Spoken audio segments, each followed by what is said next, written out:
আসসালামু আলাইকুম ফ্ৰেণ্ডছ। মই আজি আপোনালোকৰ মাজত আৰু এটা অত্যন্ত গুৰুত্বপূৰ্ণ তাবিজ লৈ আহিছোঁ।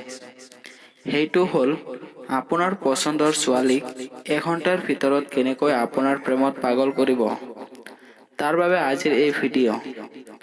আপুনি যদি এই চেনেলটো ছাবস্ক্ৰাইব কৰা নাই, প্লিজ চেনেলটো ছাবস্ক্ৰাইব কৰিব। মই আপলোড কৰা সকলো নটিফিকেশ্যন প্ৰথমে আপুনি পাই যাব। আৰু যদি ভিডিঅ'টোত লাইক কৰা নাই, তেতিয়াহ'লে এটা লাইক কৰিব।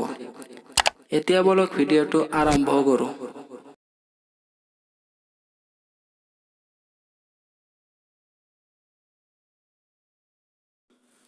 ফ্ৰেণ্ডছ, আপোনালোকৰ কোনোবাই যদি প্ৰেমত ধোকা খাইছে, তেতিয়াহ'লে এই ভিডিঅ'টো তেওঁৰ বাবে।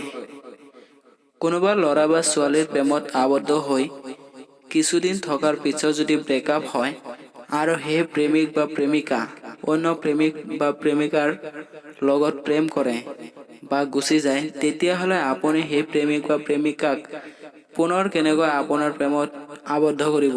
আৰু যদি আপুনি ক'ৰবাত যোৱাৰ পিছত তাত যদি আপোনাৰ পছন্দৰ মানুহ থাকে, তেতিয়াহ'লে এঘণ্টাৰ ভিতৰত আপোনাৰ প্ৰেমত পাগল হ'ব। দোৱাটো এই: ইয়া জামিউল নাসি ইয়া লিক ইয়াউমিল লা কাইবা ফিহি ইন্না মাহা লা ইন ইয়াহমিহু ফুল মিয়াদা ইজমা বাইনি ওয়া বাইনা কাজা।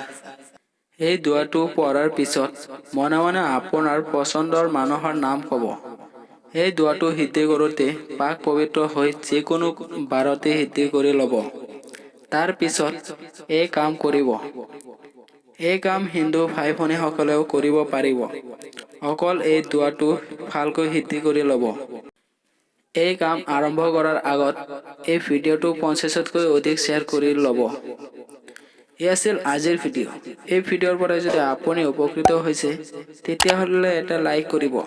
আজিলৈ ইমানতে। খুদা হাফিজ।